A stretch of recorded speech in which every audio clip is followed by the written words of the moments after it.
Okay. So any doubts in that? So in polymorphism, we have started with, we know method overloading, constructor overloading, and variable shadowing also we came to know. Okay. So in compile time polymorphism, method shadowing is left. Okay. So we shall resume with the method shadowing. Okay. So someone asked to revise yesterday's concept. So we'll have a revision on it.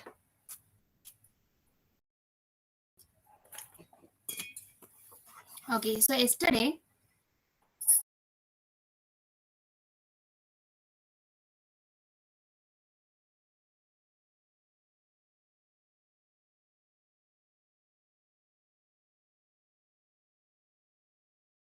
variable shadowing.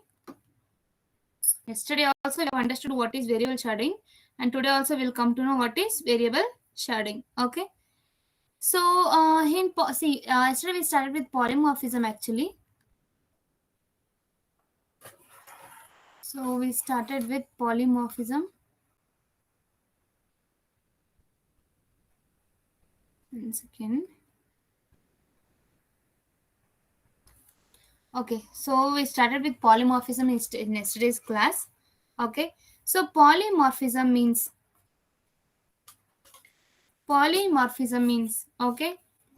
polymorphism means okay, it's the ability of an object. It's an ability of an object to exhibit more than one form. Okay, it's the ability of an object to exhibit more than one form with the same name. With same name.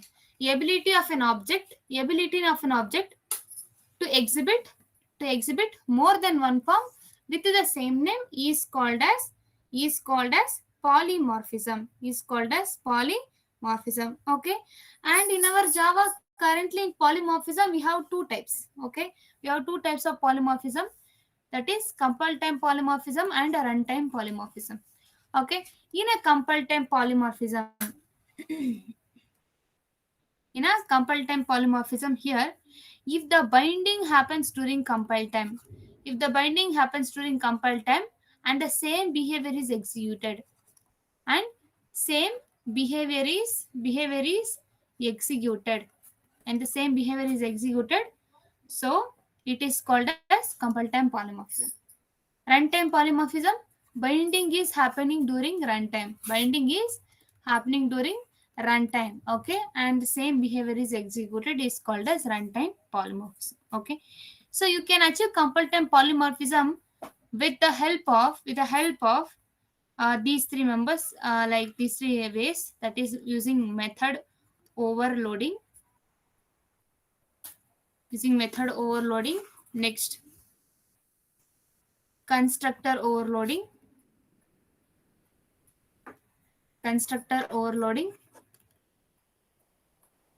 third one variable shadowing,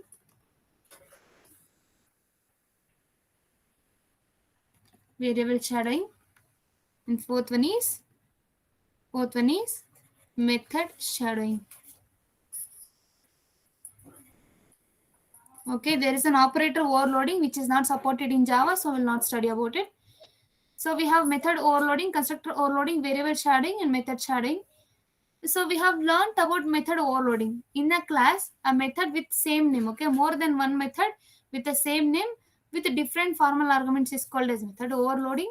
And a constructor, okay, a constructor, more than one constructor with the same name, and different formal arguments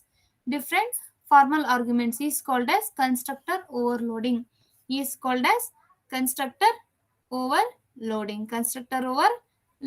Okay, and then comes here a variable shadowing. So variable shadowing means in parent class and the child class. Okay, in parent class and a child class, you should have same variable. Okay, same variable name in parent class also and in child class also. You should have same variable name. Like if it can be static and it can be non-static also. Suppose you have int a is equal to 5. Okay, so same variable a, int a is equal to 5, you can take int a is equal to whatever value you want, you can take. And here you can even take static also. Static int a is equal to 10, and here static int, I mean int b is equal to 15. Okay. So here what's happening in a parent class? In a parent class, if we have a non-static variable a, in a child class also we should have a non-static variable a. In a parent class, if we have a static variable b, okay, if we have static variable b in a parent class, in a child class also we should have a static variable b. We should have a static variable b. Okay. So after this, I mean, this is about your uh, variable shadowing. Okay. And if you don't yeah, if you create an instance for this, just a minute guys, I'm getting a call.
Oh, excuse me guys, I just got a call. Excuse me. Okay. So we are talking about variable shadowing. Okay. So variable shadowing means parent class and a child class will have same variables. Name is called as variable shadowing. And the rule is, if parent class is having a static variable, if a parent class, okay, as in this is a parent class and this is a child class, if a parent class is having a variable int a is equal to 5, okay, and in child also you can have int a is equal to, you can have same value also, you can have different value also. Okay. If a parent is having one non-static variable, child should also have a non-static variable, and these are binded to the class. This a is binded to parent class, this a is binded to child class. Okay. Suppose if we create static variable, static int b is equal to 10. Okay. Same static variable you need to write in child also. So static int b is equal to 15 or 20, whatever. Now here parent class variable, static variable should be present in a child class. Okay. If a parent class is having a static variable, child class should have a same static variable. Okay. Values can be anything. So this is called as variable shadowing. And why we call this as a compile time polymorphism? Because see, if you do upcaching, if you create object for parent, you can access these two. If you create object for child, you can access these two. But in case if you do upcasting, in case if you do upcasting, you should see what is the reference type. Okay. So for the parent, if you're upcasting, parent p is equal to new child of no argument. In case if you're upcasting, so you have to see which type of variable is there. What is the type of variable? It is parent. The type of variable is parent type. So here if you're calling a and b, both you'll be getting this 5 and 10.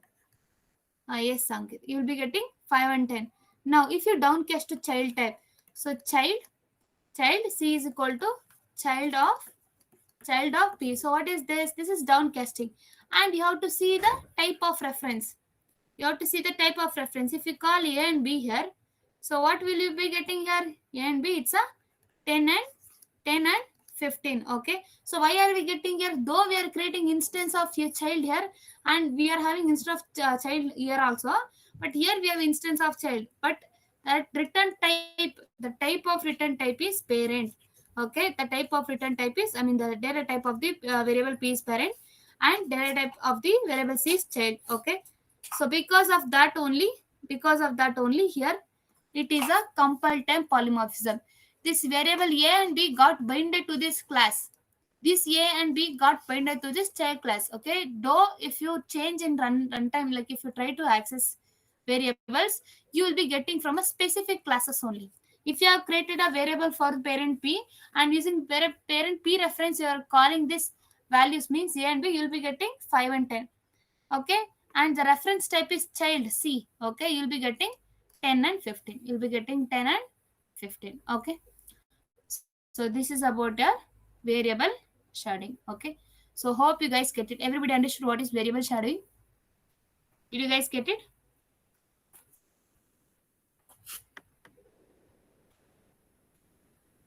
Now we shall go for method shadowing. Okay, now we shall go for method shadowing. Method shadowing is very simple. Method shadowing. Okay, in method shadowing, parent class and child class should have same static method. Parent class and child class parent and class child should have same static method. If you take static m1 method, if you have static m1 method here also you need to have a static m1 method. Okay, so here if a parent class is having one static method with the same signature, child class also should have everything same. Child also should have everything same, but it can have a different implementation. Okay, see guys, if a parent class and a child class have the same static method, with the same signature, it is called as method shadowing. It's called as method shadowing. Okay, so if you, this is the same as whatever we have seen in now whatever we have seen. If you do upcasting, parent p is equal to new child. If you do upcasting, okay, you will be having like p dot m1 method. If you call, you will be getting from this parent class. Again, if you downcast child, c is equal to child of variable p, you will be getting from c dot m1 if you call. Okay, here you'll be getting from this child class m1 method. But why is this happening? Because of compile time polymorphism. Because of compile time polymorphism. So since we are using compile time polymorphism here, our here method shadowing is also binded during compile time, and during runtime it is not changing. During compile time the binding is done. During compile time the binding is done. Later it is not changing. This is called as compile time polymorphism. This is called as compile time polymorphism. Okay, so now let us understand method shadowing with one small example here. So let us go to a class. Let us go to previous program we have done in E23. Okay, so we shall go for your polymorphism class, where we have created a class child here, child and parent. See, same thing guys, same thing here. Now here, as you can see, so parent class has variable a b. Okay, child also has a variable a b. Okay, that's fine. Now here, okay, so you have variables. Okay, you have variables. Now let us go for the methods. Okay, so let us remove these variables here and let us replace it with method. So we will have one method name public static void test method. Okay, we can just tell that this is from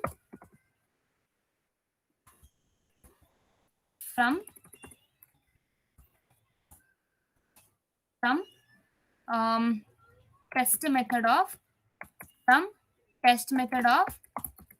parent class, from test method of parent class. Okay, so same test method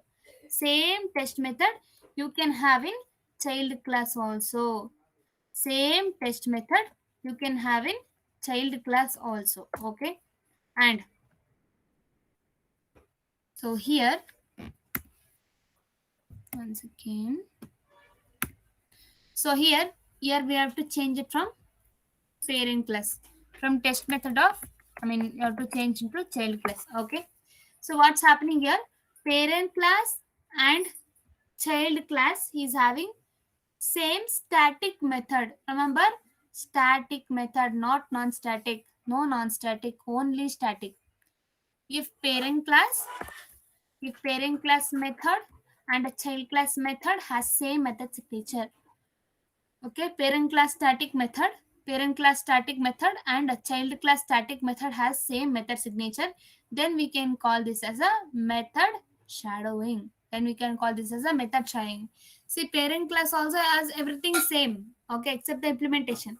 Child class also method signature is same, okay, but implementation can be different. Okay, so if parent class and child class has same method signature, if parent class and child class, if parent class and child class has same method signature, then we can call it as, method shadowing.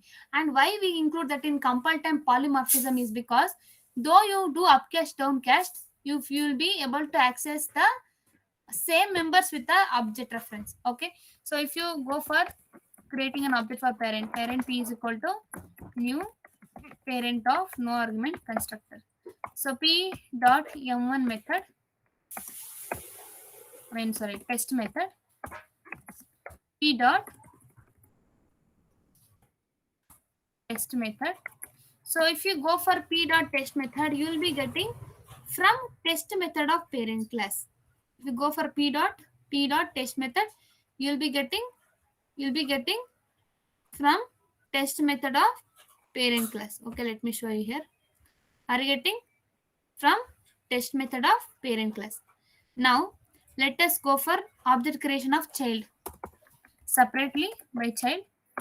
So child c is equal to new child of no argument constructor. We can go for c dot test method.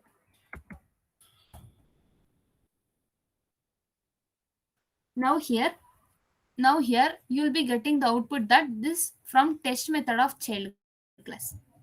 You'll be getting that from test method of child class. If you execute now, you'll be getting the same. So can you see? If we have created an object for parent and we called test method, we got from parent class. We have created child object separately, and we are calling the child class method. So we got it.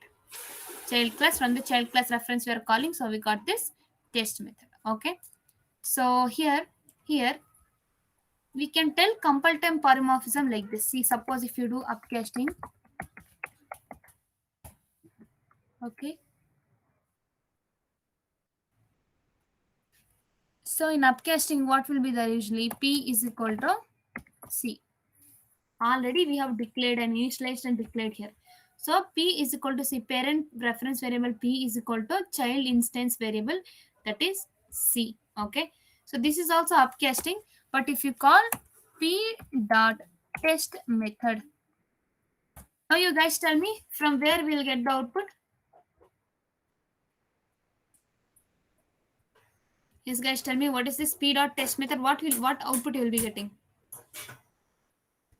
What is this, ma'am? Is it necessary method signature with no argument constructor, or we take formal constructor?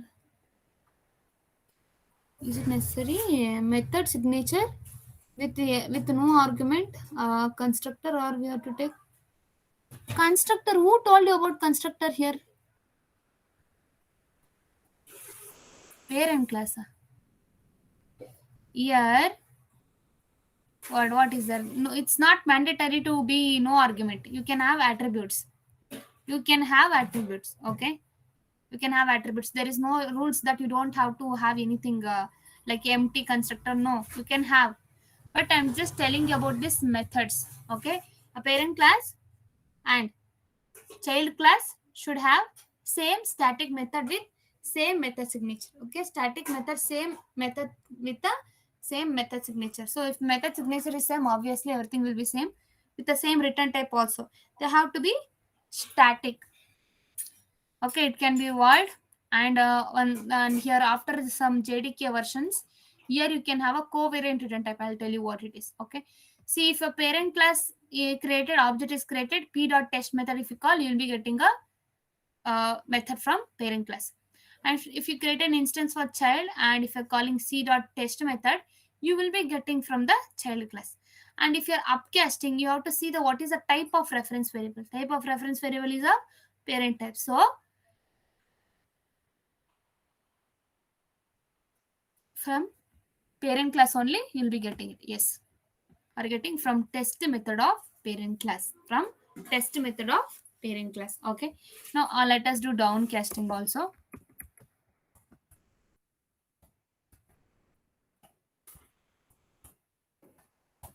Okay, so while downcasting, we'll go for c is equal to child of variable p.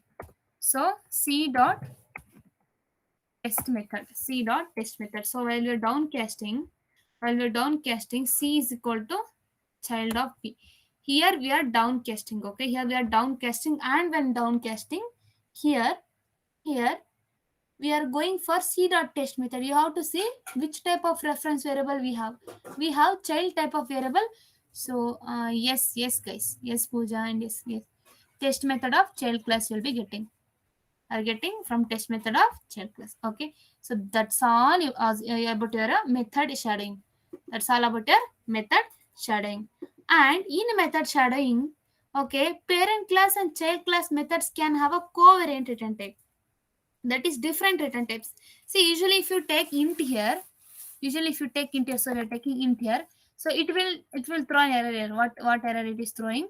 Return type is incompatible with the parent test method.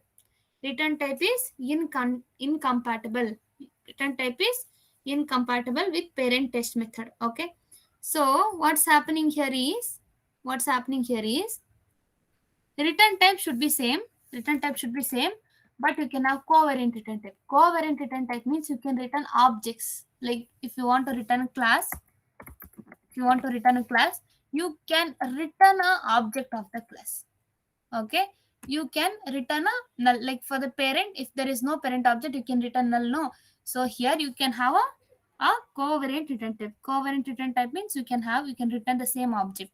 And here also you can go for returning the object, that is child. Okay, and you can mention the return statement. Okay, so that is, once again, so you can go for mentioning the return statement. Okay, that is null. Just we are trying to return the null. So here you can have a covariant return type. Covariant return type you can have, or else if you don't want to go for covariant return type, you can just give a normal return type as void. Okay, you can just give normal return type as a void, and make sure both parent class and child class method has static method has same return type. If you have a different return type, it will throw a compile time error telling it's a incompatible. Okay, so parent p, okay, child, upcasting, downcasting, everything we have done. So this is about your method shadowing, and I hope you guys are clear with the concept. So I hope you have understood compile time polymorphism. If binding happens during compile time and the same behavior is executed during runtime, is called as compile time polymorphism, and we can achieve it through the method overloading, constructor overloading, method shadowing, method shadowing and variable shadowing. Okay. Yes, it will only work when it is static. When it is static only we can tell it's a compile time polymorphism, and when it is static then only we can call it as a method shadowing. If it is a non-static, there is a different element for that. Okay. So now what we'll do is we will go for the runtime polymorphism. We shall go for runtime polymorphism here.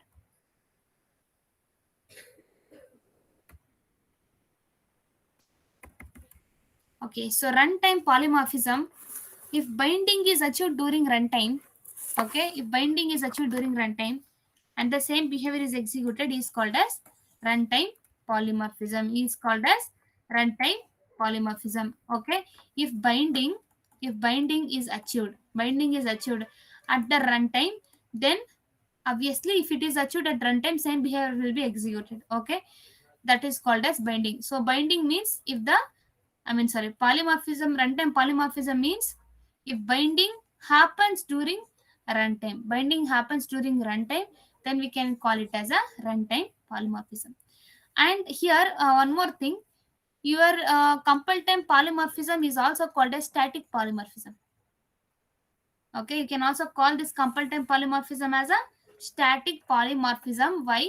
Because all static members are by default uh, connected to polymorphism. One second, guys.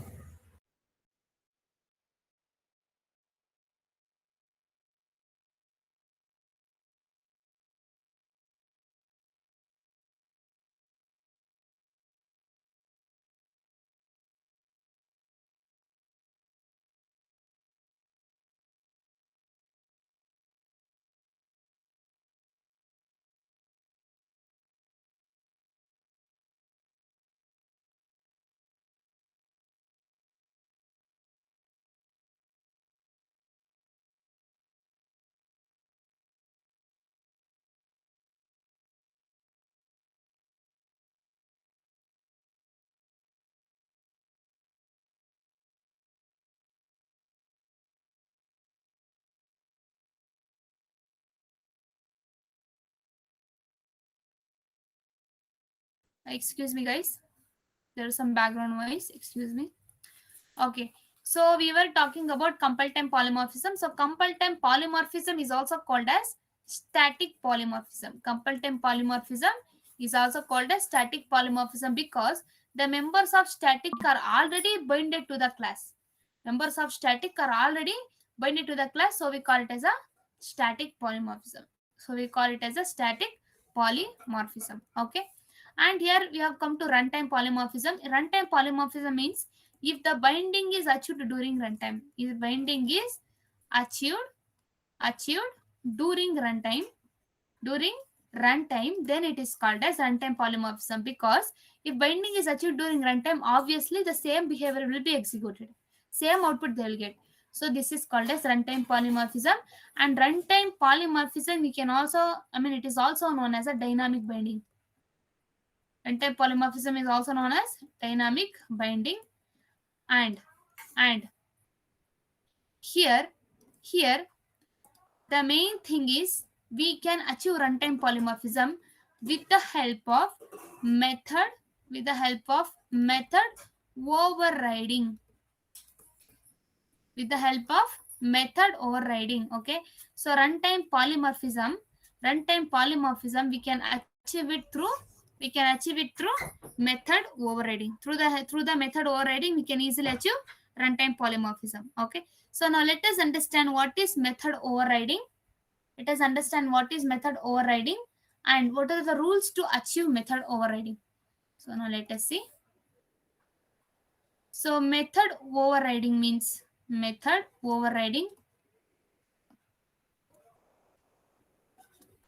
very simple. Method overriding means if parent class and child class, if parent class and child class have same non-static methods, with the same signature, have same non-static methods with same signature. So it is called as method overriding. Method overriding means a parent class as well as a child class, okay, having the same non-static method with the same method signature, is called as method overriding. And we have to know some rules to understand this. Okay, so the rules to rules to achieve method overriding is, first of all, to achieve method overriding there should be an easy relationship. And second rule is it is applicable only for non-static methods. It is applicable only for non-static methods. Okay. Third one, third one. Now, now the signature, that is method signature of parent class method, method signature of parent class method and and child class method should be same. Okay, should be same.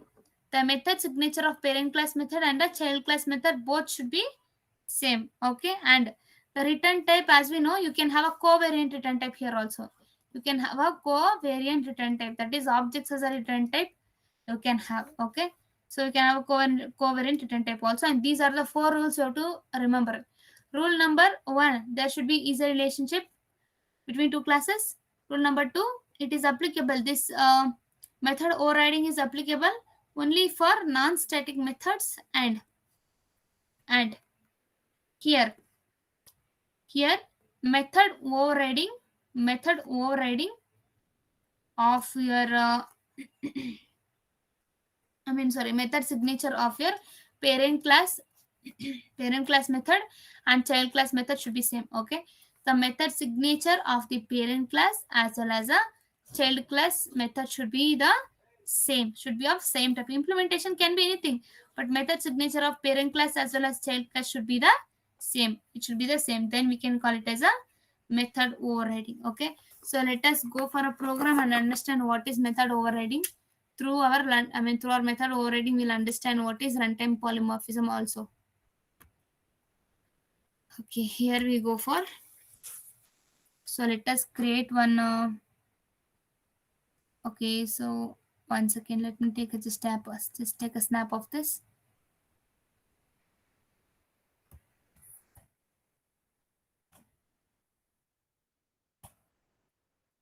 Okay, so just let me take a snap of this for your future reference.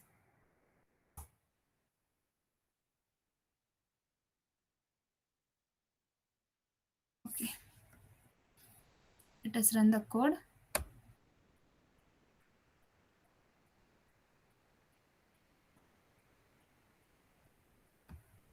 As you can see, you have parent child classes. Okay, just me take. Okay, let me mention here so that you will be okay to know this. So here we are doing method shadowing. Okay, so we are having a method shadowing here.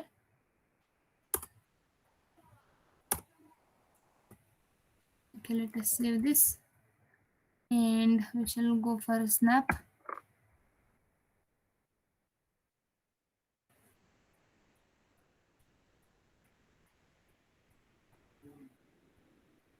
Okay, so after this okay, so we shall go for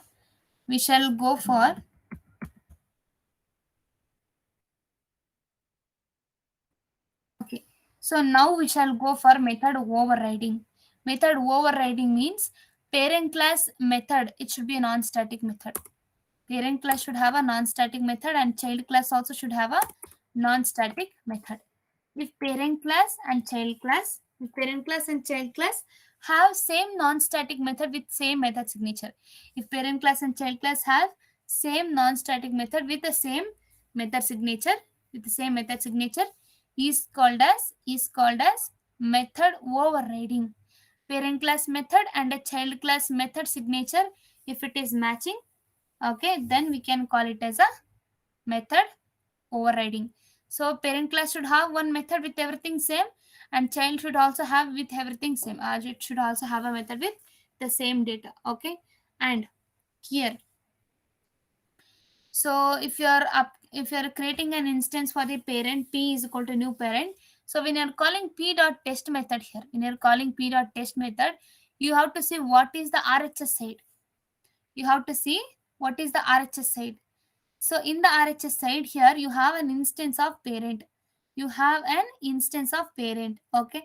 And p dot test method, if you execute p dot test method, if you write here, now currently through parent object only you'll be getting. So from parent class and this child c is equal to new child c dot test method, that is from from child class. Okay, so let me show you here.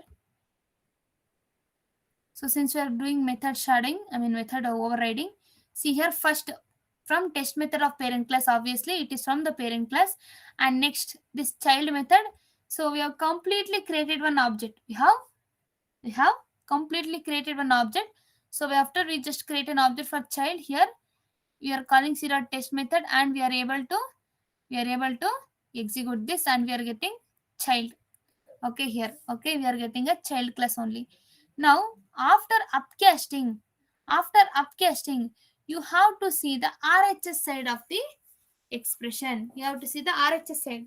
So in compile time polymorphism, you have to see the LHS side, but in runtime polymorphism, you have to see RHS side. Okay, if you forget this, just remember runtime and this runtime polymorphism and right, runtime polymorphism and this both are same. Okay, so runtime polymorphism you should not forget. Okay, what is runtime polymorphism is, and here you have to see what is the object present in the right side. Okay, type of object which is present in the right side. So based on that only you will get the output.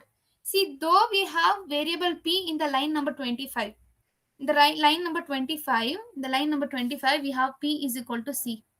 P is equal to c, which means the instance of child is stored in parent.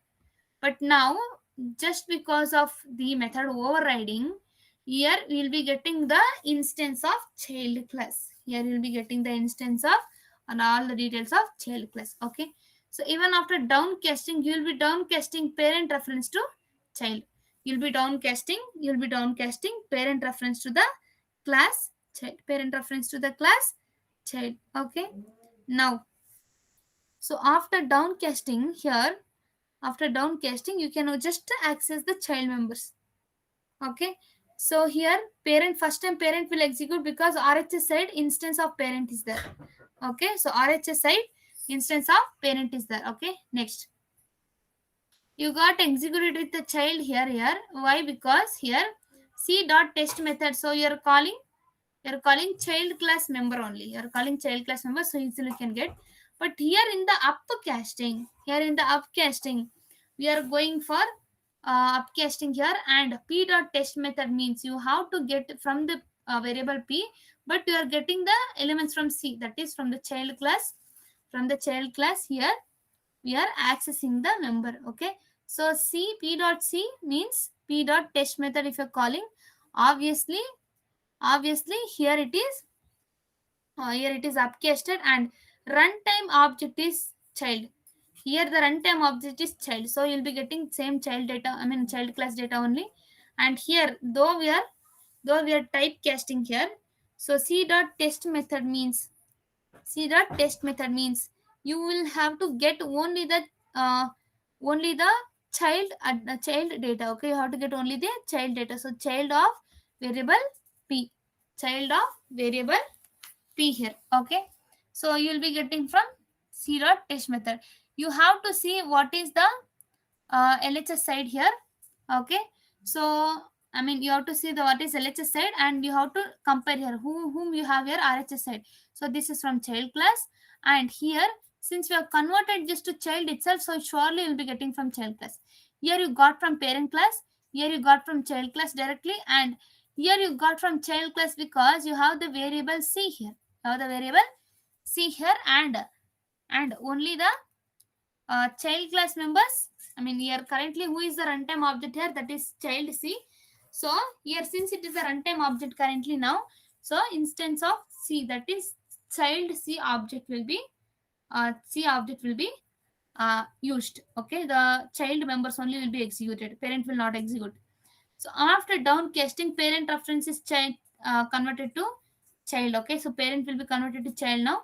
So c dot test method, if you're calling, still same thing. Okay, so if you're calling through the so through the in downcasting, if you're calling here, so c is equal to child of p here. Now c dot test method, if you're calling, that is if you're calling the test method, so surely you'll be getting a data from the child. Why? Because see, from parent we have already changed to child. From parent, we have already changed to child. So you'll be get child, you'll be getting child here. And so P is equal to C here. So variable P, parent P is equal to child, child C. Now here, so though we have, do we during random polymorphism, so here what is the type of object present here in the RHS side? Okay, only now that will be executed. So first from parent, next from child, child, child. Okay, so if you execute now, you'll be getting. So can you see first one only from parent, remaining all are from child class, remaining all are from child class. Okay, so this is about a method overriding. Parent class method and child class method should should have same non-static method. Parent class method and a child class method should have same non-static method. Same non-static method. Then we can tell it is a method overriding. Then we can tell it as a method overriding. Okay. So now let us go for your. Okay. That is what I was about to tell. Runtime is equal to RHS. Yes, in case if you guys forget, runtime equals to RHS. Okay, you can just remember that. So compile time is equal to LHS and the runtime is equal to RHS. Okay. So here what we have done is very simple. Don't understand downcasting part. See here, if parent class has one method, okay. Okay, let me tell you here.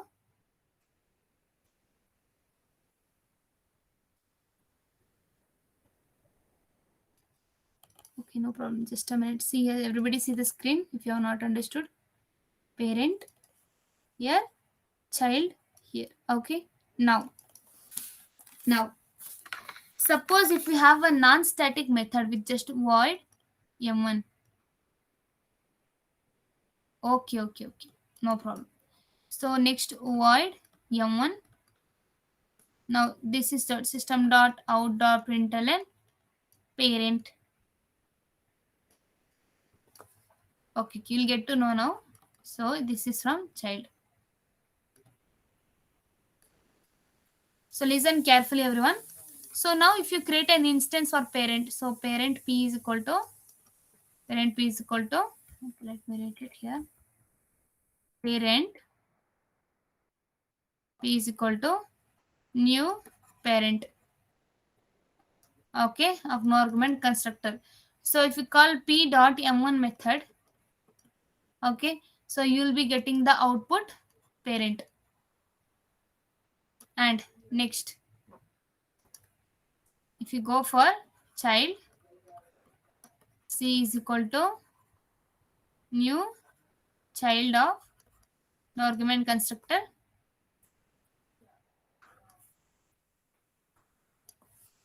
What happened to this?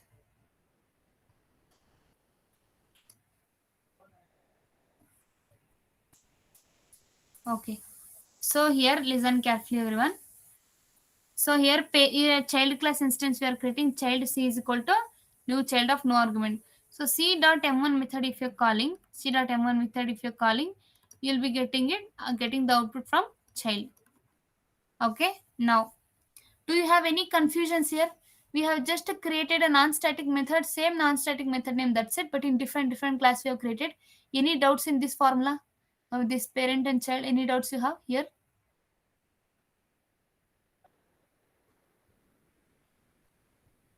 Okay. Now, okay.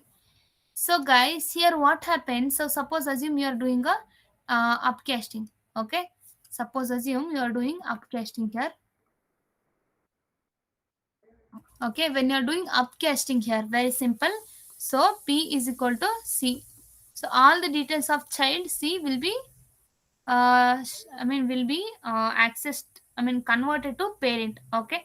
So in the compile time polymorphism, you have to see LHS side, but in the runtime polymorphism, you have to see RHS side. Okay. In the runtime polymorphism, you have to see RHS side. So which is the object currently executing in the RHS side? So currently here child object is executing, right? Currently child object is executing. So if you call p.m1 method also, you will still get from the child only. Okay, this is upcasting. Now downcasting is listen carefully. Downcasting c is equal to child of variable p here. Okay, now while downcasting here, we have converted variable p to child always. Already we have did. Already we have done that. That is, here variable p is converted to child class, and you have to see who is the runtime object here, child only. So here also you got child only. Okay, so here you will be getting uh, data from parent in a parent object. You'll be getting a child data from child object. And so though you're upcasting, you're converting the child reference to parent reference. Okay, and here now you're actually calling this p.m1 method. Okay, m1 method we are calling now from the class, from the same class here, from the object child. Okay, so c is equal to child of p. Here we are downcasting, or we are converting p to variable b to child. Okay, since we are converting here, we have to just see what is RHS side. RHS side is the instance. Okay, then so you'll be getting the output as a child. Then you'll be getting the output as a child. Okay, so why you're getting output as child, listen carefully. Here, see guys, though we choose p dot test method and parent p dot m1 method, if you call, it will still point towards child. It will still point towards the child. So if parent class object and child class object both are there is an easy relationship going on between them. And now if you're calling parent p dot variable name, okay, that is our method name. If you're calling, you'll be getting the output from the child. Why? Because because here because here runtime object RHS or runtime object is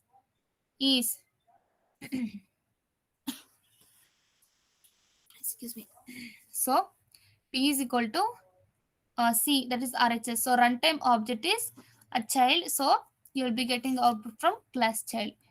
And here in the downcasting, we have taken the variable c is equal to child of p. C is equal to child of p here, which means we have already converted variable p into child, and we're gonna store in variable c. We're gonna store in variable c. Okay.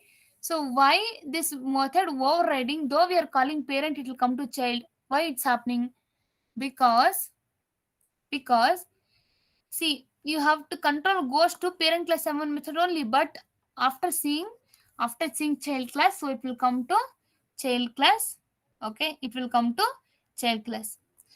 Okay, so this is the reason. Okay, see, though we call p.m1 method, you will not get this. You'll be getting, if you call p.m1, your variable dot void dot m1 method, if you're calling, you will be getting from child class only. Okay, so this is the reason behind your method overriding, and this is how you'll be getting the output. Both three are child. Okay, so both all the three are child here. Okay, so this is how you do. This is how you do your this one method overriding. Okay, hope you have understood.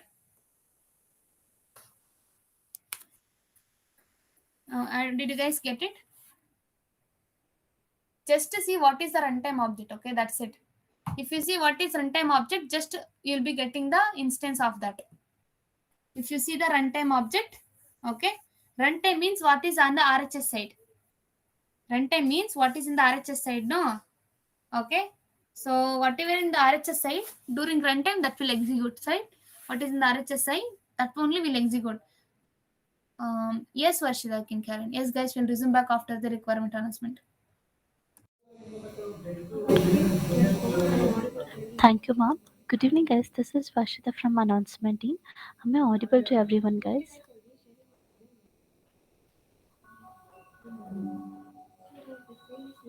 Yes, okay. So guys, here's the development requirement. So please take a snap of this, everyone.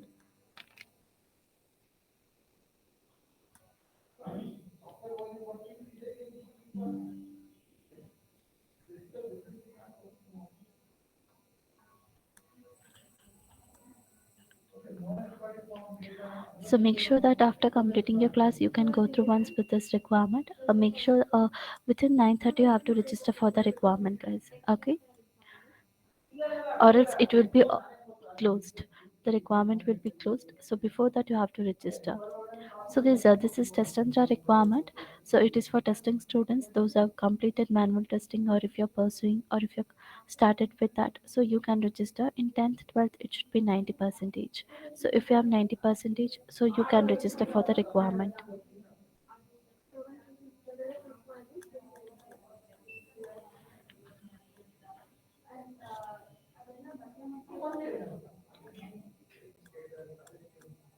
Okay, so I'll stop sharing the screen now. I've already shared the registration link in the broadcast. So make sure that if you're suitable for any of the requirements, so please drop a message in QTalk app within 9:30. Okay. So any doubts?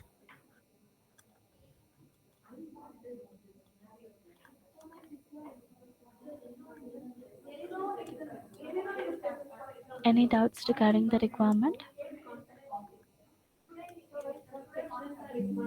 Okay. So these are the update for the today's class. Thank you guys. Thank you, ma'am.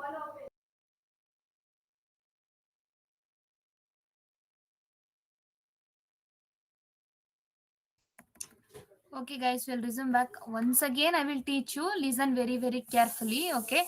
So, runtime polymorphism means whatever is written on the RHS side, whichever object is written in RHS side, only that object will be executed. Okay. So, currently, which object is running, only that object will be executed. So, suppose we have two classes here. Okay. Suppose we have two classes. Now, now in the class here, we have class parent. We have class parent here, and we have class child, and there should be, see, method overriding means here also we need to have a non-static method, and here also you need to have one non-static method. Here also you need to have one non-static method. See, suppose if you create an object for parent, suppose if you create an object for parent p is equal to new parent of no argument constructor. Okay, so if you're calling p dot m1 method, you have to get from parent, that is, so if you're getting it from parent class, so you'll be getting it as a parent now. So next we'll be printing dot out dot println, that is child. Okay, now see guys, if you create an instance for parent p is equal to new parent of no argument constructor. So if you're going for p dot m1 method, you'll be getting a class parent. Okay, the data parent you'll be getting. Why? Why? Because here you have just created an instance for this class. You have just created an instance for this class only. Okay, so that is why here we'll be getting a instance, I mean data of parent. Now if you create an instance for class child, here listen carefully. Child c is equal to new child c is equal to new child of no argument constructor. So c dot m1 method if you are calling, see, only for this class we are creating instance, only for this class we are creating instance. Okay, now so c dot m1 method, so you'll be getting child. Next, let us do upcasting. P is equal to C. So you are converting variable C into parent P. Okay. The instance C, the child is converted to parent. Child is converted to class parent. Okay. So here child is converted to class parent here. Now, yes, that is converted. That is upcasting. Child reference is converted into parent type. So when you're calling p dot m1 method, control will go to parent class m1 method only. But since the same method has been overridden in the child class here, that is same method and everything, but a different formal arguments. I mean here the implementation. Sorry, the same implementation, I mean different implementation is there in the child. So instead of executing the parent class method, control comes to the child class and it will execute this. Instead of executing parent class method, control comes here and it will execute the child class method. Why? Because the currently runtime object is who? Currently runtime object is child. Okay, runtime object currently is child. So here that is why if you are calling p.m1, you'll be getting child only. Why? Because it's a method overriding. See, parent class and child class should have same non-static methods, and and parent class m1 method will have data parent, child class m1 method will have data child. And now if you create an object for parent, you will get the data parent. If you create an object for child, you will get the data child. Now if you upcast, that is child reference is converted into parent type it is converted. After converting to parent, if you call with the help of the reference of parent, p.m1 method, if you're calling p.m1 method, if you're calling, actually telling this method has to execute, actually telling this method data only should execute. But since it is a runtime, that is in the RHS side we have child, so control will not execute this. It will come to child and it will execute this m1 method. It will come to child and it will execute this m1 method. Okay. So that is why we got p.m1 means child. Now last one is, so downcasting. So C is equal to child of variable p. So downcasting means what? You are converting back parent to child. You're converting back parent to child here. Okay, so when you're converting back parent to child here, so parent variable is converted into child with the help of typecast operator. With the help of typecast operator, parent variable p is converted into child. And now if you call c.m1 method, obviously who is the runtime object here? Runtime object is who? That is child. See, parent was there, but parent has been converted to child. Parent has been converted into child. So here parent has been converted into child. So obviously if your runtime object is child, you will be getting from directly from child class only. You'll be getting directly from child class only. Okay. So I hope you have understood compile time polymorphism and runtime polymorphism. See, if you are dealing with method overloading, constructor overloading, method shadowing, variable shadowing, those are compile time. Those are compile time. But if you're going for method overriding, that is runtime. Only method overriding is runtime. Okay. So method shadowing, don't get confused. Method shadowing, we have both classes static methods we have, but in method overriding we have both class non-static methods we have. That is the difference. You can identify compile time polymorphism with method shadowing, and here method overriding is, see here, method shadowing. In method shadowing and in method overriding. In method shadowing, you should have parent and child class should have same static method. Same static method with same method signature. And here method overriding, parent and child class should have non-static method, with the same method signature. Okay, so this is a difference between method signature, method shadowing as well as method overriding. Okay, so hope you all have got it. And the stated statements are in notes, ma'am, which clearly states that, yeah, obviously notes, in notes grammatical everything will be written correctly. So I hope everybody has understood. Did you guys understand method overriding and the difference between method shadowing and method overriding? Did you guys get it, everyone?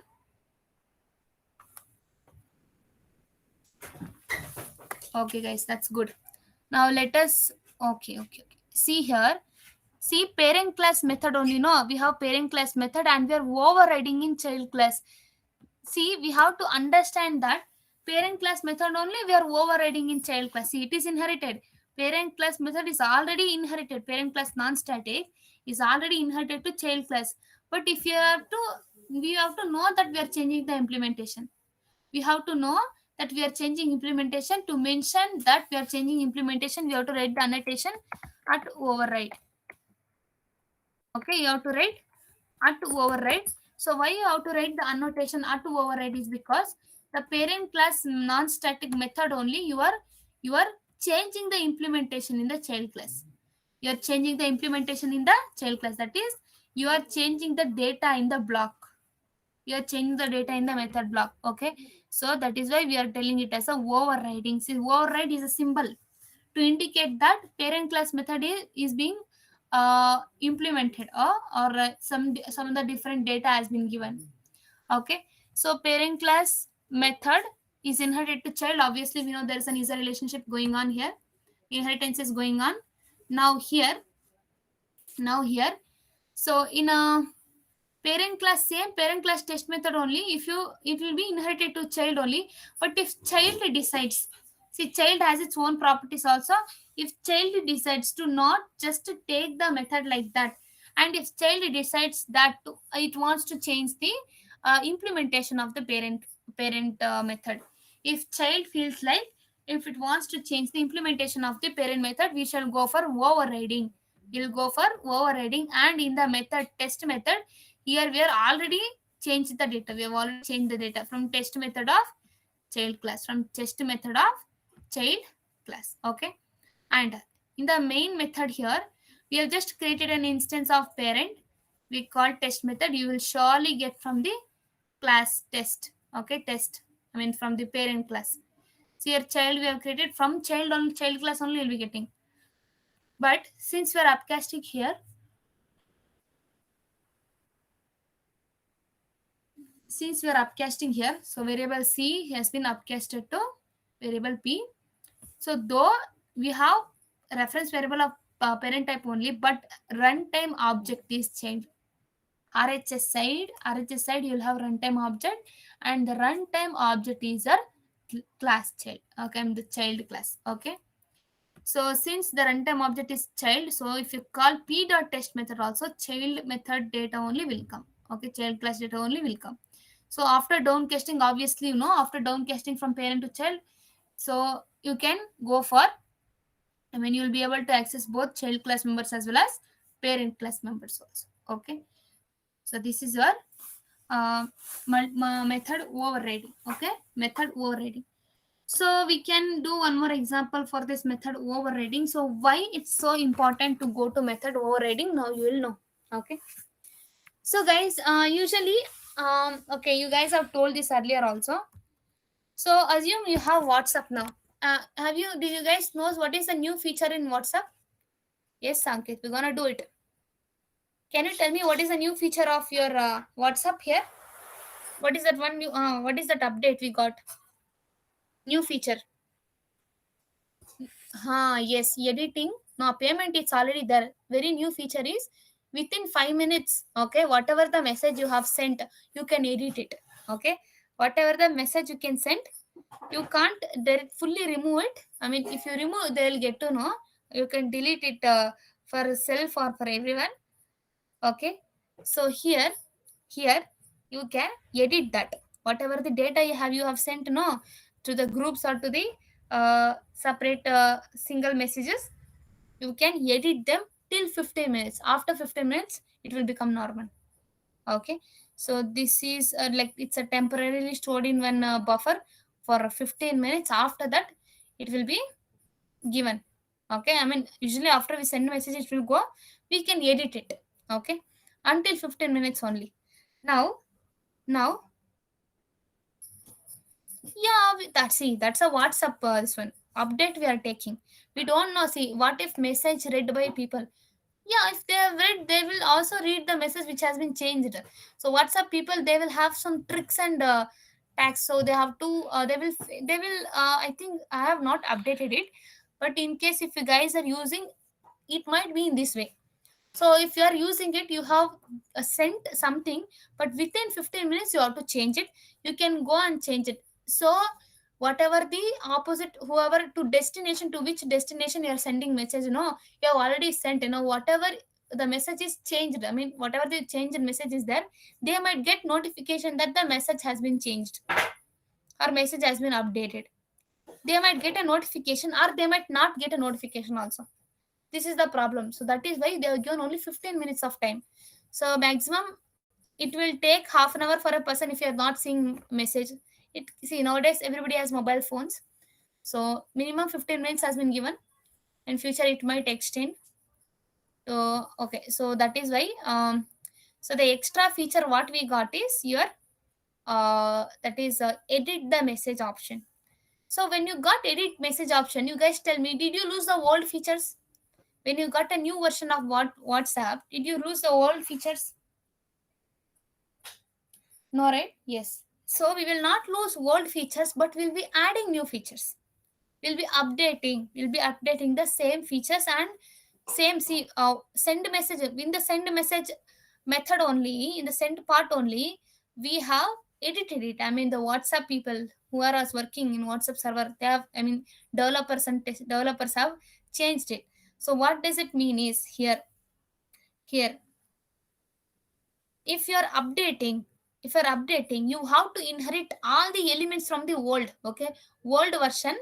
What all the data you have in the old version, what are the code is that you have to inherit first, and you can also add the updated data, and can just create one new version. Okay, and you can throw that application in a Play Store, and you can have a request for update from the users. Okay. Okay, so what we will do is, let us create one more code. So we'll go for app version 1. Okay, we'll go for version 2 first.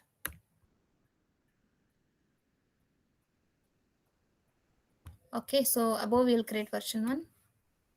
Class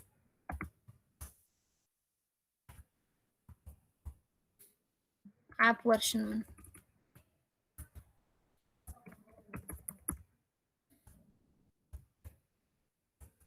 App version 1. Assume we have two features like feature 1.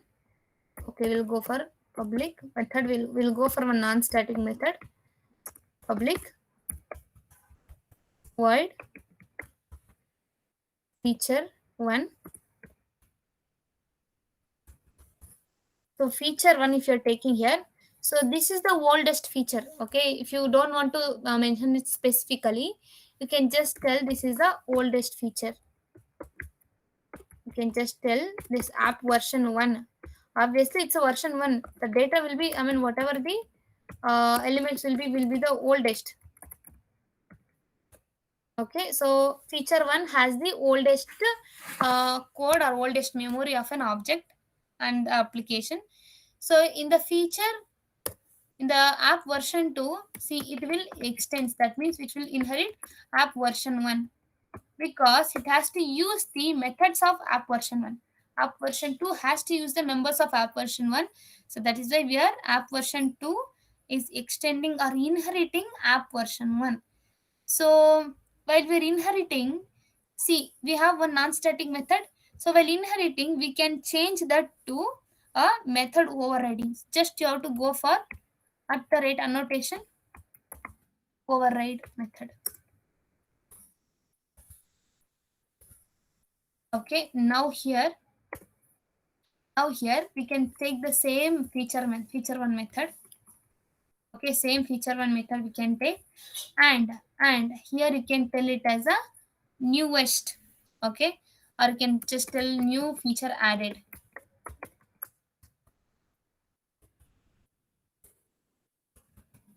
New feature added. Okay, so okay, so feature 1 was there, you have added a new feature to that, and here okay, so we can go for updated feature here. So for the feature 1 we are doing, okay, so it was the oldest, so we'll go for updated here instead of new. So since we have feature 1 here, feature 1 is the oldest, so we are updating it in the app version 2, we are updating it, so we'll be getting a updated feature.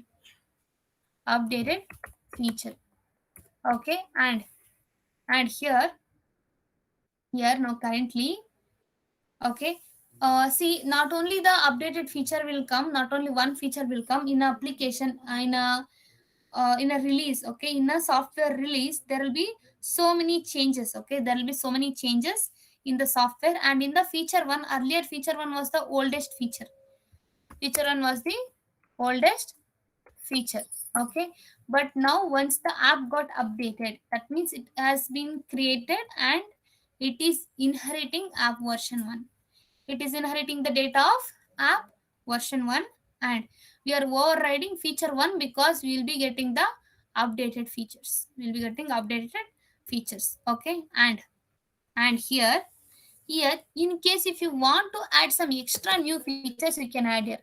So you can go for public void feature 2. So you can tell that, you can tell new feature added, new feature added. See guys, listen carefully. When we are using WhatsApp version 1 in a Play Store, currently which version is there? Only that version we can download. Mostly we will not sit and say what is that versions.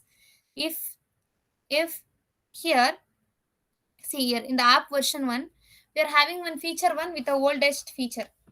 But in app version 2, we have the same feature only, but it has been updated, so it became updated feature. After this, here here in the version 2 of the application, there are some more features. Okay, there are some more features, so that is feature 2, and in the feature 2 you'll be getting the data, that is new feature added, new feature added. Okay, so this is how we'll be overriding the methods. This is how we'll be overriding the methods. Okay, non-static methods. So now if you go for main method, okay, so let us go for main method now. Guys, just a minute, I'm getting a call.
Excuse me, guys. Okay, so this is okay. Let us go for execution of that by creating objects for that. Okay, so here let us go for a main method here.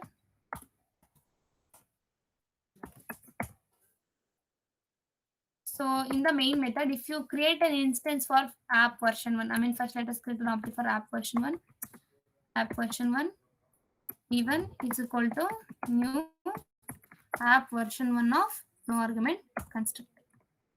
Now you can call v1 dot app version 1, or I mean the feature 1 we can call v1 dot feature 1 we can call, and there is no v1 dot, there is no feature 2, there's only feature 1 only. Okay, so we are only calling feature 1 because currently in the parent class, that is app version 1, we have only feature 1. So if you are calling, you'll be getting a oldest feature. Now you'll be getting a oldest feature. Now execute. Are you getting oldest feature? Yes. But if you are creating an instance, or if you're registering, or if you're downloading the latest version, so app version 2 will be app version 2 will be in use. Okay, so app version 2 of no argument construct. Now with the help of v2 we can call feature 1 also, and with the help of version 2 we can go for feature 2 also. Version 2 dot feature 2 also. Okay, so feature 1, feature 2 we are both accessing. See, in the old feature we were having the oldest whatever the features were there in the app version 1. In the previous version 1 we had a oldest features, and in the new version, in the new release of the version, here we have both feature 1 and feature 2. Now in the feature 1 you'll be getting a updated feature. Here in the feature 1 it was the uh, oldest feature. Now in the feature 1 now it will become a updated feature. It has become an updated feature. Okay, so after that here v2 dot feature 2. Feature 2 is a extra feature we have added.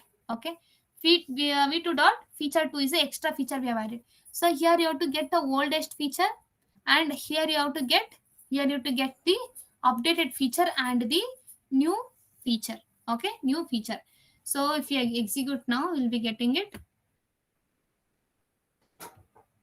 So there was a oldest feature in the line number 25, and after we created a new instance, okay, with the change in code, after we have created, now we got updated feature, and also new feature also has been added.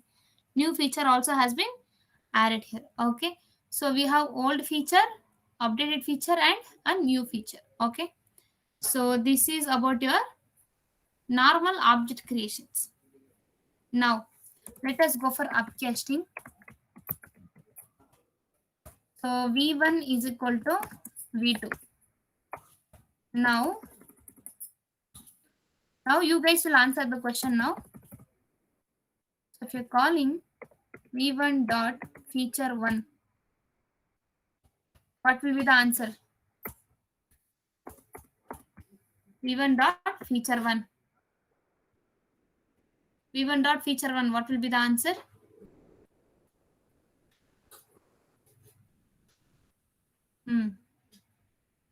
v2 method output, right? So which means yes. So v2 object only will be executed, and for the feature 1 you will be getting a updated feature. You will be getting a updated feature. Now as you can see, can you see updated feature here? Yes.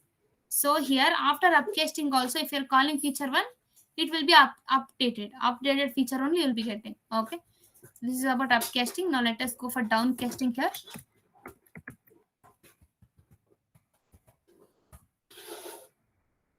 So downcasting, here we can go for v2 is equal to app version 1 of v1. So okay, I mean app version 2 of v1.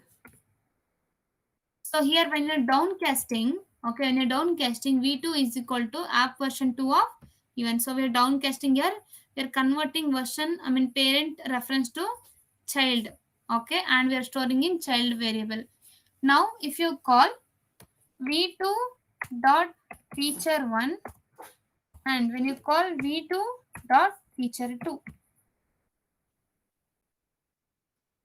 okay, so what is the output of this downcasting? Feature 1 and feature 2 output. Feature 1 and feature 2 output, what will be the output? Feature 1 and feature 2.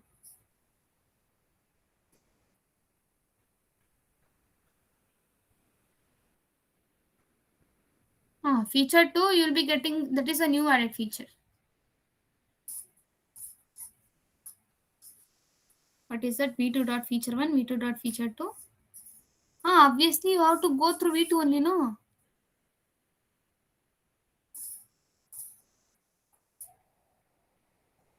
So I am asking you, what will be the output of feature 1 and feature 2 in downcasting?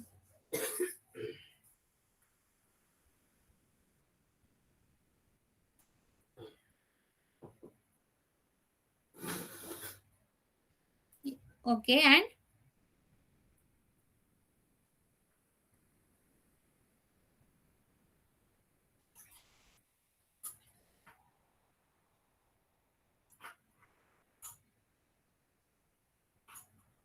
Yes.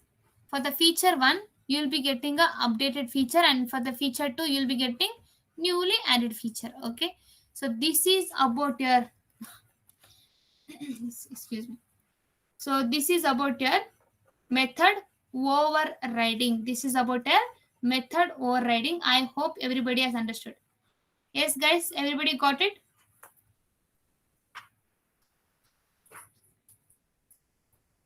Not understood? Please explain once. See here, listen carefully. See, Himanshu. Oh, okay. Okay. See, guys, in line number, see, in app version 1, in version 1, we have just created an object for version 1, and v1 dot feature 1, we are calling the updated feature. I mean, sorry, the oldest feature. Okay. Okay, let me write here. If I write here, you'll not understand. Just a minute.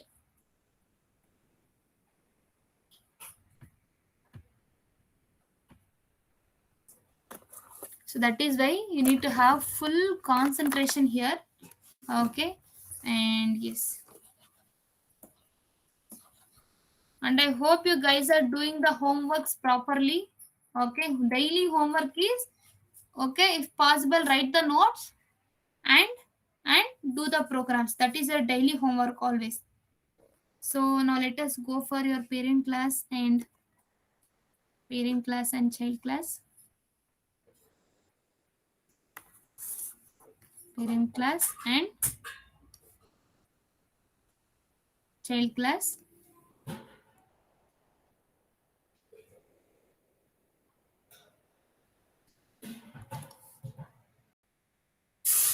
Okay.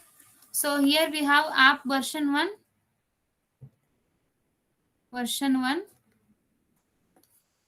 which we have app version 2. So let us take one method here, that is void feature 1 method. In that we have system.out.println and we have oldest feature.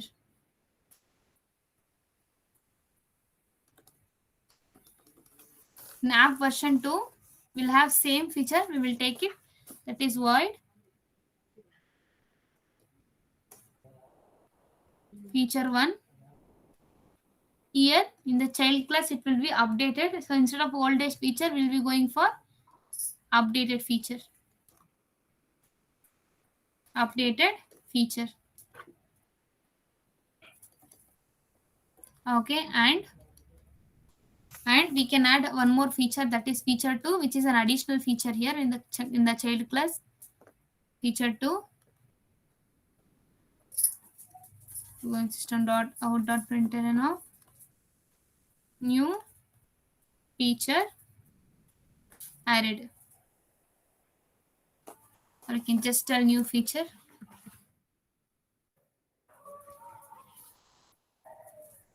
Okay, so guys, here if you just create an object for version 1, so app version 1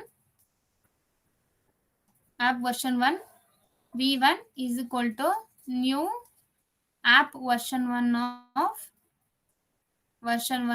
no argument constructor. So if you're going for v1 dot feature 1 method, v1 dot feature 1 method, if you are seeing this, we are just creating, okay, we are just creating an object for version 1. We are just creating an object. We have just created an object for version 1, and we are calling feature 1 methods of its own class. Feature 1 method of its own class. Okay, and here now v1 dot feature 1, v1 dot feature 1. So here the output will be your oldest feature. Why? Because we have created only object for that version, that is app version 1 only. We have created an object. Next, we can separately create an app version 2 object also. So you can go for app version 2 v2 is equal to new app version 2 of no argument constructor. So here Here, if you're going for v2 dot feature 1 and v2 dot feature 2,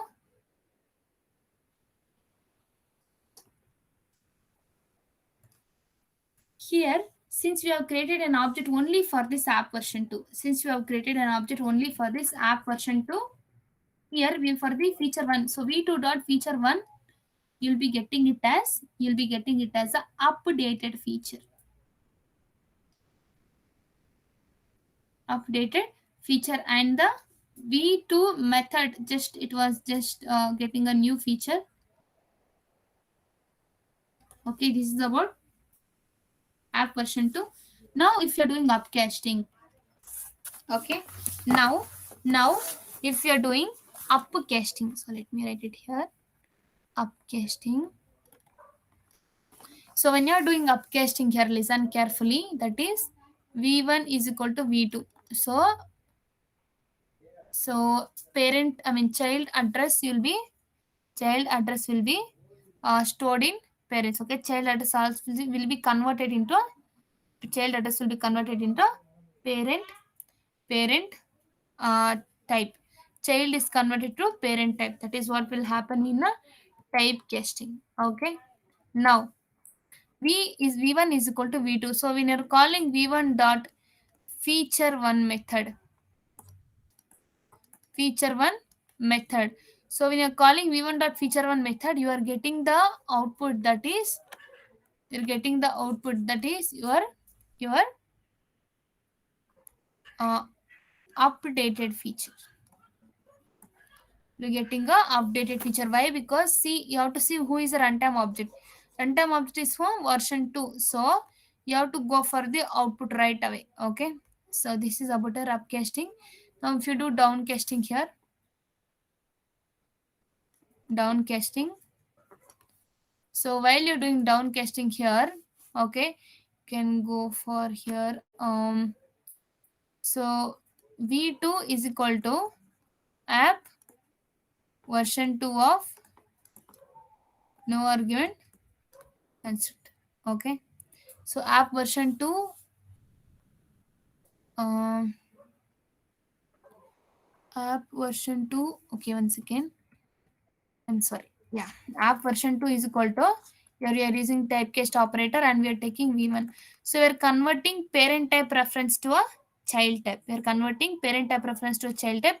So when we are calling v2 dot feature 1 method, and if you're calling v2 dot feature 2 method, okay, so you'll be getting here, that is here feature 1 you'll be getting updated feature. Okay, and here you'll be getting the new feature. Here you'll be getting new feature. Okay, so if you're upcasting, parent class, I mean child class reference variable is converted into parent class, and you can access only parent members. So that is why when v1 is equal to v2, so v2 address is stored in v1 actually. But if you are accessing features of v2, that is version 2, okay, so v1 dot feature 1, instead of executing the same feature, whatever the feature is overridden in the child, it will execute that. Okay, and here, so here app version 2. Okay, so next we'll go for upcasting. Upcasting is v1 is equal to v2. Obviously they have been declared and initialized there only. Okay, so v1 is equal to v2. So here v1 is equal to v2. V2 is stored or converted into v1. So v1 dot feature 1, you will be getting an updated feature. You'll be getting an updated feature. Feature 1 means obviously it's a updated feature. And while downcasting v2 is equal to app version 2 of v1. So v1 is converted into app version 2. The variable v1 or the reference variable v1 is converted into app version 2. And with version 2, if you call feature 1 and feature 2, you will be getting a updated feature and a new feature. You'll be getting updated feature and a new feature. This is about your method overriding. I hope you have understood. Yes, Pooja and Himanshu. and others got it.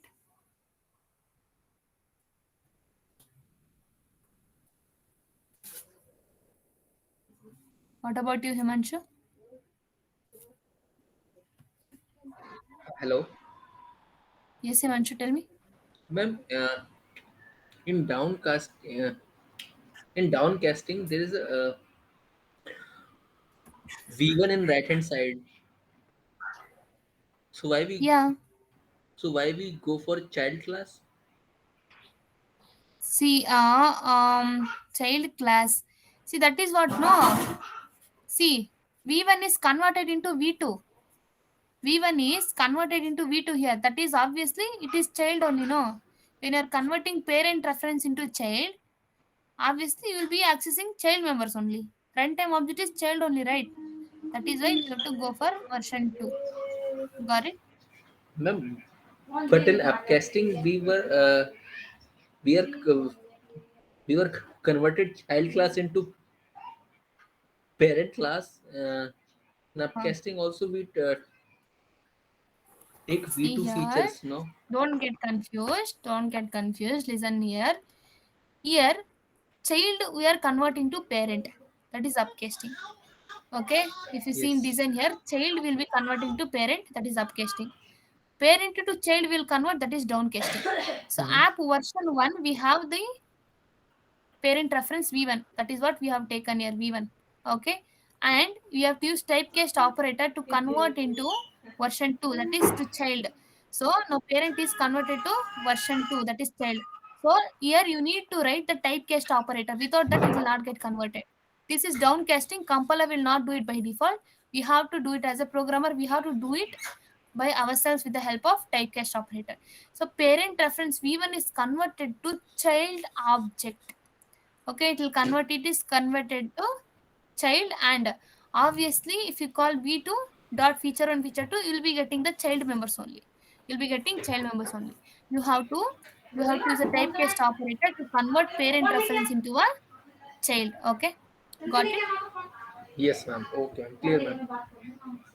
Okay, man. Okay, guys, so yeah, so can we use single object?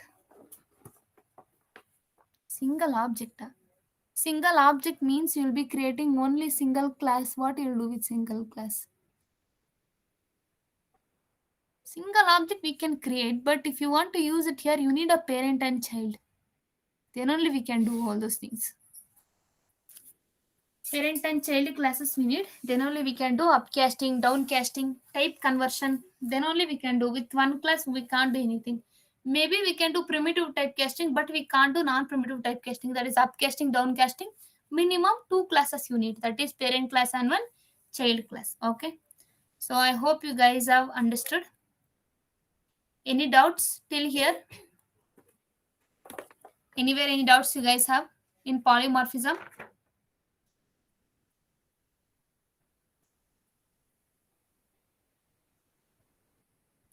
Okay, I hope you have understood. Okay. So now, guys, let us, till here we have completed your polymorphism. Polymorphism is very easy. One object will be there and in a different way it will be behaving. Okay. And you have compile time and runtime. If binding happens during compile time and same behavior is exhibited during runtime, it's compile time polymorphism. No, these programs are not in notes. These are not in notes, I guess. I will be sending you this, don't worry. Notes are already been sent yesterday itself. I think. Yeah, I've sent it to you. And today's also I'll send it to you. No, only after, just after the class I'll send it to you. Okay, so runtime polymorphism means binding is achieved during runtime and same thing is executed. Okay, it is called as runtime polymorphism. Runtime polymorphism. Okay. So this is about your compile time and runtime polymorphism, and we are now done with the polymorphism. We are done with polymorphism. Okay. So guys, have you observed when we are creating a constructor? Okay. So just a minute. Mm, not complete polymorphism you sent, I think. See, runtime okay, compile time polymorphism, I think I've sent you. Compile time. What is the advantage of a runtime over compile time polymorphism? Um, Advantage of runtime over compile time. See, compile time has its own advantages, runtime has its own advantages. Compile time means there are few elements which are fixed to the element and fixed to the feature. And during runtime, okay, depending on how or which is the runtime object, it will keep changing. Okay, the static one is compile time and the variable one is which is varying is called as runtime. Both has its own advantages. There, it's not a disadvantage, both have advantage. And compile time polymorphism, it will occur during compile time and it is stick to the class, and during runtime it will be behaving the same. And in the runtime polymorphism, it will be, see, binding might happen during runtime, compile time, but in runtime there will be a different behavior. In runtime there will be a different behavior. That's all is the advantage. So you can call it as advantage. So how it is advantage is because, see, we have taken app old version app we have taken. In the new version we have updated it. That is, though we are calling the object, that is feature 1, with the help of app version 1 variable, we still got the output for the app version 2. We still got the output for the app version 2. By this only we can know that this is the advantage of your runtime polymorphism, that is method overriding. So to access the old features and to change the old features and to add some more features, we can go for runtime polymorphism. And there are some things which will not change. They are completely static, they will not change during runtime also. Those are static. And for an application, you need both. You need compile time elements also, runtime elements also, you need both, you need. Okay, so that is why we have gone for compile time and runtime by using polymorphism. Yeah, of course, just now I told, no, the version update, phone version update, or a WhatsApp, one small application version update, that is also a polymorphism. Old features will be there, but extra new features will be there, and to the old features also they will add new features. Like see, using in WhatsApp, you guys usually got normal emojis. And if you have observed, now if you go and check emojis, there are so many other emojis which got added. That means what? For the old feature only, they have added some more elements and they made it as a updated feature. They made it as a updated feature, and some more extra features they had, they are new features. Okay, so using polymorphism, as you guys told, we can achieve your method overriding, and here you can achieve updating applications. Okay, so this is the real time thing you can go for. And the elements which are static in the application, that the things they which will not change. Okay, the things, though you have to, like, though you're running an application, those things will never change. Those are static polymorphism. That is, those are elements which are attached during compile time only. Later during runtime it will not change. Okay, so this is about your polymorphism. Any doubts? Tell again which are runtime. Run. What, Sanket? What you are asking? Which are in runtime and compile time? See, I think in notes it's there. Okay, so it's okay. I'll check if I've sent it or not. One second. So in a compile time, you can go for method overloading, constructor overloading, um, next method shadowing and variable shadowing, or for your this one compile time polymorphism. Runtime polymorphism is your method overriding.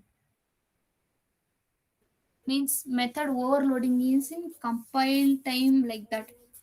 See, method overloading is in compile time, yes. Why? Because you can overload any methods, but it has to be static. You can overload any methods, and if it is static, the static is a feature or a member of a class. It is prefixed, it is stuck to the class. During compile time only, it is stuck to the class. So using static method, if you're overloading, the same whatever it has been binded, whatever everything's are binded in a static, it will be the same. It will not change during the runtime. Okay, so in method overloading, in the same class, in one class, more than one method with the same name but different formal arguments you can see. So in a compile time polymorphism, I mean during compile time you can't change, I mean during runtime you can't change whatever compiler has done during compile time.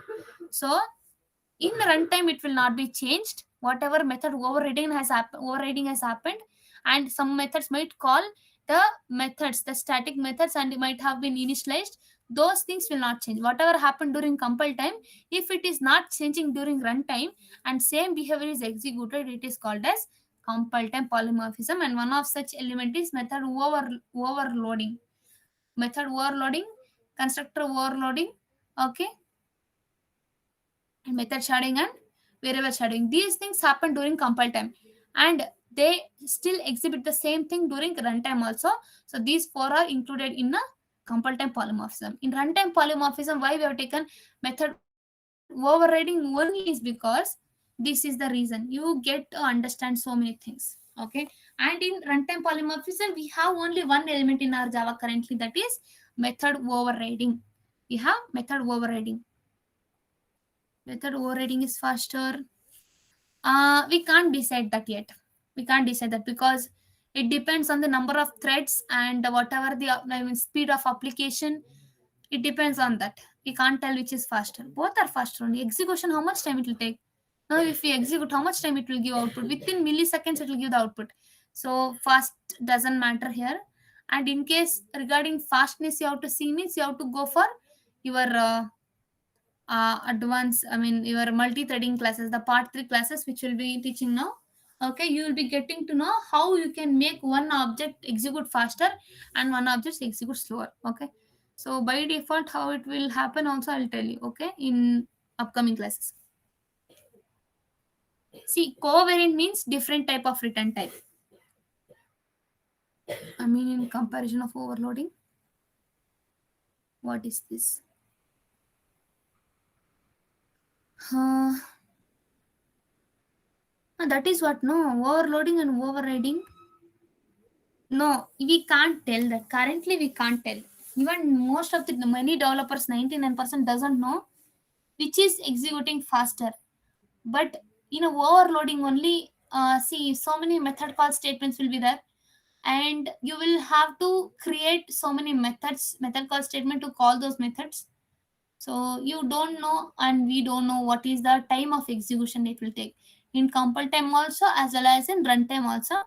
We can't expect which one will be executed faster. Okay, that depends on threads. That completely depends on threads, which will be understanding in future concept. Okay, ma'am, could you have please explain that covariant return type? Yes. See, covariant return type means a different return type. Usually, if you take a parent and child class, okay, so usually in parent and child class, you can have covariant return type. Means suppose you want to return a parent here. See, if you mention any other data, suppose, okay, let us mention string here. Now here also it wants to be a string. Can you see? Change return type test to string or change return type overridden test method, type of overridden method. So can you see it is taking back. So covariant means in the method you can return object. In this method you can return object. Okay, parent, and here you can return one null. Just for making you understand, I'll just return one null here.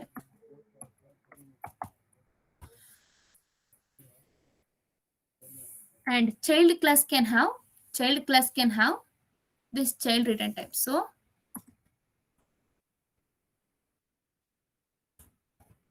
child test method, and you can return now, can return null.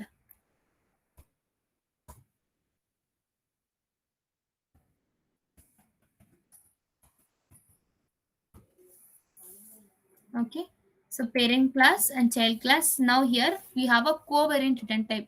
That means parent class can have an object returned of parent type and child class can have object returned of child type. Okay, so this is about your covariant return type. Yes. Okay. Okay, guys. Any more doubts you have, you can let me know. Yes, Sanket, you got it. In means method overloading in compile timeline. Uh, what you asked? Char in runtime. See, you can't expect, guys. We don't know which is executing faster. That is why only we'll be mentioning a threads. Okay, for all the functions we'll be giving threads so that we'll get to know which is executing faster. Okay. So any doubts you have, you can let me know. Anywhere, any doubts?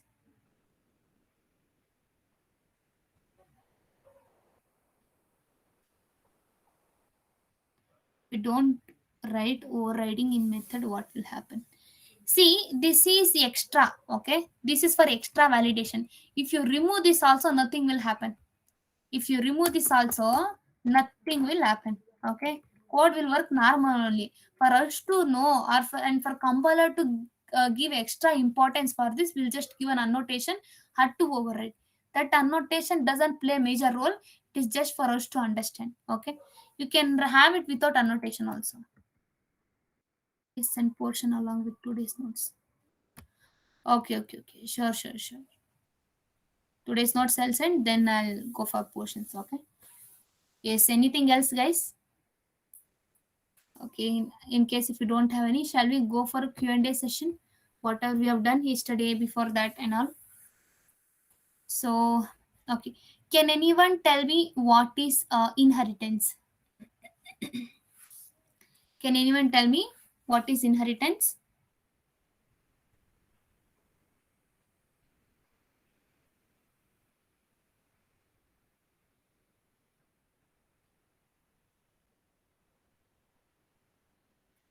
Anyone unmute and tell me?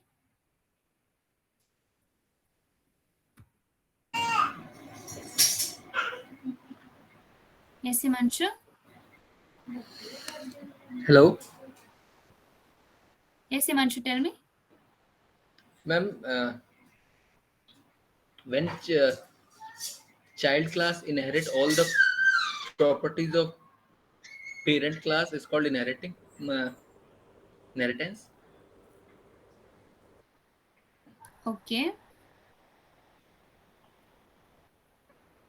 What and all it is inheriting, Himanshu? Sorry, ma'am. What elements it is inheriting from parent class?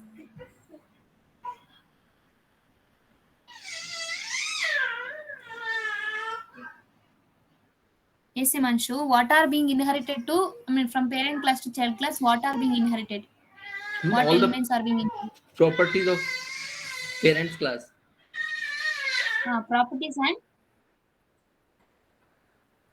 Properties and attributes also. Everything is getting inherited. Okay, Manshu, yes, that's a correct answer. But in a proper way, if you were to tell, you can go for it's a process of one class acquiring all the properties and behavior of another class. We don't know which is parent, which is child, okay? But if you want to tell a definition, you can tell like this.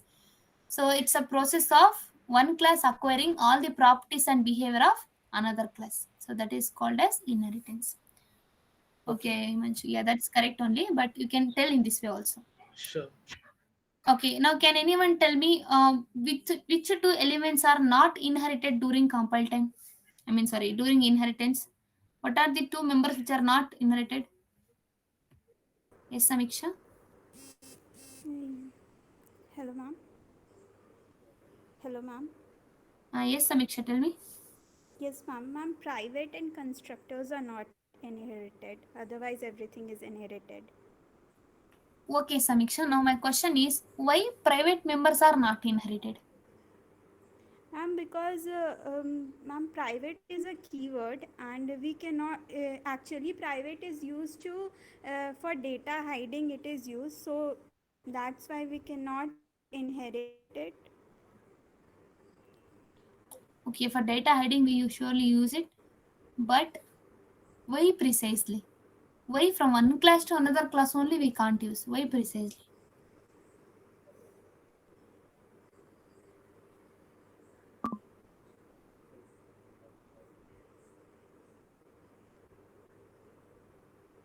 Yes, Samiksha, you know the answer. You when you told data hiding, yes. But there is one point missing which you can add. Think.